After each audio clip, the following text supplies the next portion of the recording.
የአላህ ባሮች ሆይ አላህ ተባረከ ወተዓላ በሁሉም ነገር ያዛችሁን በመታዘዝ በሁሉም ቦታ ላይ የከለከላችሁን በመከልከል የሚገባውን ፈራቻ ፍሩት። አላህ ተባረከ ወተዓላ በበርካታ የቁርአን አንቀጾች ፍሩኝ ብሎ አዟል። እሱን የሚፈሩ ሰዎችን አኺራ ላይ ያዘጋጀላቸውን ሽልማት ነግሮናል። ነቢያችን ሰላቱ ወሰላም የትም ብትሆን አላህን ፍራ፣ ከሰዎች ጋር መልካም መግባባት መልካም ስነ ምግባር ይኑርህ ብለዋል። ዘውትር ነቢያችን ሰላቱ ወሰላም ኹጥባ በሚያደርጉበት ጊዜ አሁን ያነበብናቸውን የቁርአን አንቀጾች ያነቡ ነበር። ሁሉም አላህን ፍሩ አላህን ፍሩ አላህን ፍሩ የሚሉ ናቸው። እናንተ የሰው ልጆች ሆይ አላህን ፍሩ እውነተኛ ሙስሊሞች ሆናችሁ እንጂ አትሙቱ ይላል። የሰው ልጅ በምርጫውና በፍላጎቱ በሱ ቀጠሮ አይደለም የሚሞተው። የተኛዋም ነፍስ መችና የት እንዴት እንደምትሞት አታውቅም። ታዲያ አላህን ፍሩ ሙስሊም ሆናችሁ እንጂ አትሙቱ ብሎ ማለት ሁሌም በሁሉም ነገር በሁሉም ቦታ ላይ አላህን ፍሩ፣ አላህ የሚጠላውን ነገር ተው፣ አላህ የሚያዘውን ነገር አድርጉ። በዚህ መልኩ ሁሌ አላህን የምትፈሩ ኸይር የምትሰሩ ሸርን አላህ የሚጠላውን ነገር የምትተዉ ከሆነ ሙስሊሞች ሆናችሁ ሞታችኋል ማለት ነው የተፈለገበት። ወከዛሊክ እናንተ የሰው ልጆች ሆይ ጌታችሁ አላህን ፍሩ፣ ካልነበራችሁበት ያስገኛችሁ የሆነውን ከአንዲት ነፍስ የፈጠራችሁ የሆነውን አላህን ፍሩት ይላል። አላህ እንዲፈራ ከሚያደርጉት ነገሮች አንዱ ፈጣሪያችን እሱን ካልነበርንበት ያስገኘን እሱን ለመኖር የሚያስፈልጉን ነገሮችን በሙሉ የሰጠን ያስገኘልን እሱን ምን ተነፍሰው ምን እንቀሳቀሰው ተኝተን ምን እንነሳው በሄድንበት ሁሉ ከፊት ከኋላ ከግራ ከቀኝ ከላይ ከሚመጡ አደጋዎች የሚጠብቀን አላህ ተባረከ ወተዓላ ነው። በእኛ አቅም በእኛ ጉልበት በእኛ ብልሃት አይደለም ምን በላው ምን ጠጣው ምን ተነፍሰው ምን ኖረው በአላህ ተባረከ ወተዓላ ፈቃድ በአላህ እገዛ። ስለዚህ የፈጠራችሁን ጌታችሁ አላህን ፍሩት፣ ስለፈጠረን ስላስገኘን ለመኖር የሚያስፈልጉን ነገሮችን ስላሟላለን ልንፈራው ልናከብረው ይገባል። በሌላኛውም አንቀጽ በንግግርም በተግባርም እንድንፈራው ያ አዩሀ ለዚነ አመኑ ተቁላህ ወቁሉ ቀውለን ሰዲዳ ብሎናል። እናንተ አማኞች ሆይ አማኝ ስለሆናችሁ አማኝ ነኝ ስለምትሉ በአላህ በመልእክተኛው በአኺራ ስለምታምኑ አላህን ፍሩ። አላህን መፍራትና በአላህ ማመን የተያያዙ ናቸው። በትክክል በአላህ ያመነ በሙሉ አላህን ይፈራል። በንግግሩም በተግባሩም በሐሳቡም ጭምር አላህ የሚጠላውን ነገር በልቡ አያስብ። መጥፎ ነገር እንኳን ውስጡ ላይ ቢፈጠር አዑዙ ቢላሂ ሚነ ሸይጣኒ ረጂም ብሎ መጥፎ ስሜትን ከልቡ ያስወግዳል። ባይሰሩት እንኳን አላህ የሚጠላውን ነገር በልብ ደጋግሞ ማሰብ ያን ለማድረግ መወሰን አላህ ዘንድ ተባረከ ወተዓላ ያስጠይቃል። ኢተቁላህ ወቁሉ ቀውለን ሰዲዳ ቀጥ ያለ የተስተካከለ ንግግርን ተናገሩ ይላል። ንግግር በአላህ ተባረከ ወተዓላ የማመን አላህን የመፍራት አንድ ምልክት ነው። አላህን የሚፈራ መልካምን እንጂ አይናገርም። በአላህና በመጨረሻው ቀን የሚያምን ኸይር ይናገር መልካም ይናገር፣ ካልሆነ ዝም ይበል ብለዋል ነቢያችን ሰለላሁ ዐለይሂ ወሰለም። በአላህ ስናምን አላህን ስንፈራ ንግግራችን ስራችን በሙሉ ያማረ የተስተካከለ ይሆናል። ወቁሉ ቀውለን ሰዲደን ዩስሊሕ ለኩም አዕማለኩም ንግግራችሁ ከተስተካከለ ስራችሁ ይስተካከላል፣ ወንጀላችሁ ይማራል ይላል አላህ ተባረከ ወተዓላ። በአላህ ያመነ አላህን ሊፈራ አላህን የፈራ ንግግሩን ሊያስተካከል ይገባዋል። ይሄን ካደረገ አላህ ዱንያውን አኺራውን ያስተካክልለታል፣ ወንጀሉን ይመራዋል። በየሳምንቱ ጁሙዓ እነዚህ የቁርአን አንቀጾችን በሰማን ቁጥር አላህን ተባረከ ወተዓላ ብንፈራ ግብይት ላይ፣ የትዳር ህይወት ላይ፣ ከጎረቤት ጋር የሚኖር ግንኙነት ላይ፣ የሥራ ባልደረባ ጋር በሚኖረን የገንዘብ ንክኪ ላይ ወሰን ባልተላለፈን ነበር፣ በዳዮች ባልሆነን ነበር፣ ባልዋሸን ነበር፣ የሰው ስጋ ባልበላን ነበር፣ ዙህርን ከዐስር መግሪብን ከዒሻ አጠጋግተን ባልሰገደን ነበር። ነገሮች ሁሉ የሚበላሹት የአላህ ፍርሃቻ ከልባችን ሲጠፋ ነው። በሁሉም ነገር አላህን ተባረከ ወተዓላ እንድንፈራ ታዘናል፣ ተመክረናል። ነጋዴ ሲነግድ፣ አባወራ ቤተሰቡን ሲያስተዳድር፣ አስተማሪ ተማሪዎቹን ሲያስተምር አላህን እንዲፈራ ኃላፊነት እንዳለበት ተሰምቶት ለእያንዳንዱ ለሚያደርገው ነገር ደጋግሞ እንዲያስብ ተመክሯል። ይህ ሁሉ ሊሳካ የሚችለው አላህን ስንፈራ ነው። ሶላት አሰጋገዳችን ያማረ ሊሆን የሚችለው አላህን ስንፈራ ነው። አላህን የሚፈራ ሰው ቤት ውስጥ ይስገድ፣ አደባባይ ላይ መስገድ፣ መስጂድ ከሰዎችም ጋር ይስገድ፣ ለብቻው ጨለማ ላይ መስገድ። ነብዩ ሰለላሁ ዐለይሂ ወሰለም ስገዱ ባሉት መልኩ ረጋ ብሎ ልቡን ሰብስቦ መስፈርቱን መሰረቱን አሟልቶ ይሰግዳል። አላህን የማይፈራ ሰው ወይም የአላህ ፍራቻ የሚጎድለው ሰው ቢሰግድም ላዩን ነው ነካ ነካ የሚያደርገው። የሙናፊቅ ሶላት ነው የሚሰግደው። ዶሮ እህል እንደሚያነሳው ነው ሩኩዑን ስጁዱን አጣድፎ የሚወጣው። ዘካ አሰጣጥም ላይ አላህን ተባረከ ወተዓላ የፈራን እንደሆነ አላህ በሰጠን ኒዕማ ጸጋ ልክ አስበን ባለሙያ አማክረን በአግባቡ ዘካ እናወጣለን። ለሚገባቸው ሰዎች እንሰጣለን። ዘካ ወጣት ላይ የአላህ ፍራቻ ከሌለ አላህ ከሰጠን ሀብት ከሁሉ ሂሳብ ሰርተንም አናወጣም። ያወጣንም እንደሆነ መሰጠት ላለበት ሰው አንሰጥም። ለራሳችን ለስሜታችን ደስ ባለም መልኩ ይሆናል። ጾምም ላይ ይሄው ነው።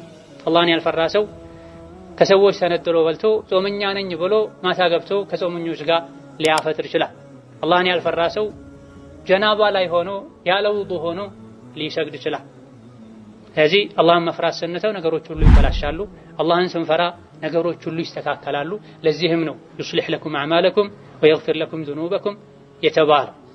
አላህን ተባረከ ወተዓላ እንድንፈራ የአላህ ፍርሃቻ እንዲኖረን ከሚያግዙ ከሚረዱ ነገሮች አንዱ አላህን ተባረከ ወተዓላ በመፍራት የሚገኙ ጥቅሞችን ማስታወል። አላህን ተባረከ ወተዓላ ስንፈራ አላህ ወንጀላችንን ይምረናል። የሰው ልጅ ከምንም በላይ ሊፈራው ሊጠነቀቀው የሚገባ ነገር ቢኖር ወንጀል የሰውን ልጅ ዱንያውንም አኺራውን የሚያበላሽበት የጀሃነም እሳት ማገዶ የሚያደርገው የጀነትን ጸጋ እንዳያገኝ የሚያደርገው ወንጀል። ያለፉ ህዝቦችን ያጠፋው የደመሰሰው ነቢዩላህ አደምን ከጀነት አስወጥቶ ወደ ምድር ወደ ስቃይ ወደ ረሃብ ወደ ጦርነት ምድር ያመጣቸው ወንጀል ነው። ያውም አንድ ወንጀል ማለት። ከዚህ አላህን እንድንፈራ ከሚያግዙን ነገሮች አንዱ የተቅዋን እሱን የመፍራትን ፍሬ ተመራውን ማስታወስ። ከፍሬዎቹ አንዱ እሱ ብቻ በቂ ነበር። አላህን መፍራት ወንጀልን ያራግፋል፣ ከወንጀል ያጸዳል፣ ወደ ወንጀል እንዳንሄድ አጥር ይሆነናል። አላህን የሚፈራ ሰው በምላሱ ክፉ ቃል አይናገር። ነገ አላህ ሲስቆ ምን እላለሁ፣ መዝገቤን ሳየው ምን ይውጠኛል ይላል። በአይኑ መጥፎ ከሰዎች ጋር ተነጥሎ አላህ ማይወደውን ነገር አያደርግም። ኢተቂላህ ሐይቱማ ኩንት የሚለውን ይተገበራል። ወከዛሊክ ሌላኛው የተቅዋ ፍሬ ጥቅም አላህን ተባረከ ወተዓላ የሚፈራ ሰው እዚሁ ምድር ላይ የሰላም ኑሮ ህይወት መኖር ይችላል። አላህን የሚፈራ ሰው እዚሁ ዱንያ ላይ ምድር ላይ በሰላም መኖር ይችላል።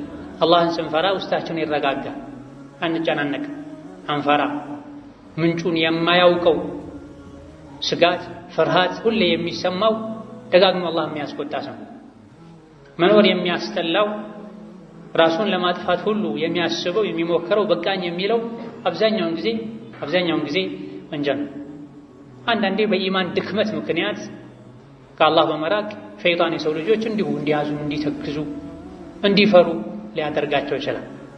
አላህ ተባረከ ወተዓላን በሁሉም ነገር ከፈራን በህይወታችን ደስተኞች መሆን እንችላለን። የጡማእኒናን የሰላምን የመረጋጋትን ህይወት እንታደላለን። አለዚነ አመኑ ወለም የልቢሱ ኢማነሁም ቢዙልም ኡላኢከ ለሁሙል አምኑ ወሁም ሙህተዱን እንዳለ እነዚያ ያመኑ እምነታቸው ላይ ዙልምን፣ በደልን፣ ሽርክን ያልቀላቀሉ እነሱ የተሟላ ሰላም፣ ጸጥታ፣ መረጋጋት አለላቸው ብለዋል። ስለዚህ አላህን ተባረከ ወተዓላ በሁሉም ነገር በሁሉም ቦታ ላይ የሚፈራ ሰው ከማንም በላይ ሰላም፣ ደስታ ይሰማዋል።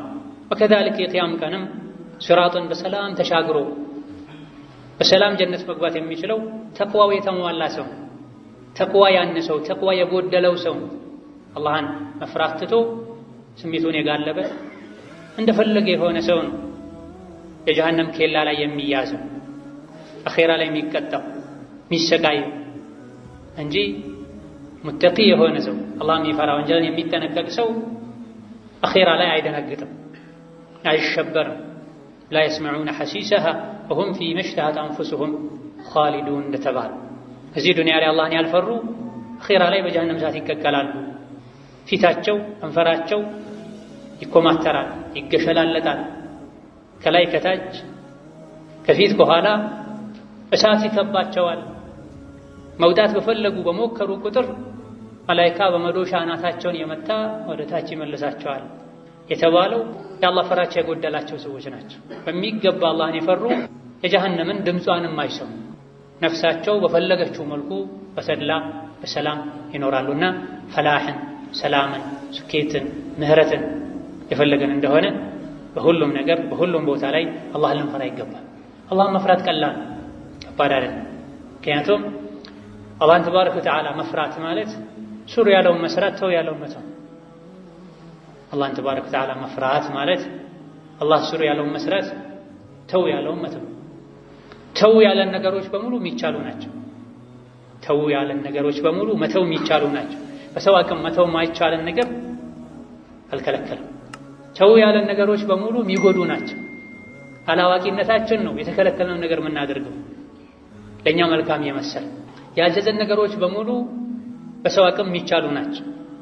ከአቅምም ዝቅ ያሉ ናቸው። አቅማችንን አሟጠን ተጠቅመን የሞት የሚሰሩ ነገሮች አይደሉ። ውስዕ ማለት ሰፊ ማለት ነው። ያደረግነው ትርፍ አቅም ሁሉ የሚኖረን ማለት ነው።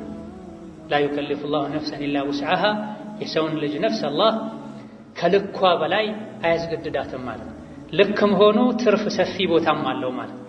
ብንችል መስራት በመፈለግ ከታዘዝነው በላይ መስራት ምንችልበትም አቅም ይኖረናል። ተጨናንቀን አይደለም እናደርገው። ስለዚህ አላህን መፍራት ማለት ቀላል ነው ካመንበት ከፈለግነው ጥቅሙ ከገባን። አላህ ተባረከ ወተዓላ በሁሉም ነገር በሁሉም ቦታ ላይ እሱን ከሚፈሩ ከሚጠነቀቁት ባሮቹ ያደርገን። ዱንያችን አኺራችንን ያሳምርልን። ربنا آتنا في الدنيا حسنة وفي الآخرة حسنة وقنا عذاب النار. اللهم اجعل الإسلام والمسلمين وأذل الشرك والمشركين ودمر أعداءك أعداء الدين. اللهم اجعل هذا البلد آمنا مطمئنا وسائر بلاد المسلمين. اللهم آمنا في دورنا وأوطاننا ولا تسلط علينا بذنوبنا من لا يخافك فينا ولا يرحمنا. اللهم إنا نسألك الهدى والتقى والعفاف والغنى. اللهم إنا نسألك الهدى والتقى والعفاف والغنى. اللهم إنا نسألك الهدى والتقى والعفاف والغنى. اللهم اجعلنا نخشاك حتى كأننا نراك وأسعدنا بتقواك ولا تجعلنا بمعصيتك مطرودين. اللهم لا تجعلنا بمعصيتك مطرودين. اللهم لا تجعلنا بمعصيتك مطرودين. ربنا اغفر لنا ولمشايخنا ولمن سبقونا بالإيمان. اللهم ارفع عنا الوباء والبلاء. اللهم ارفع عنا الوباء والبلاء. اللهم ارفع عنا الوباء والبلاء. ربنا آتنا في الدنيا حسنة وفي الآخرة حسنة وقنا عذاب النار. آمين والحمد لله رب العالمين وصلى الله وسلم على نبينا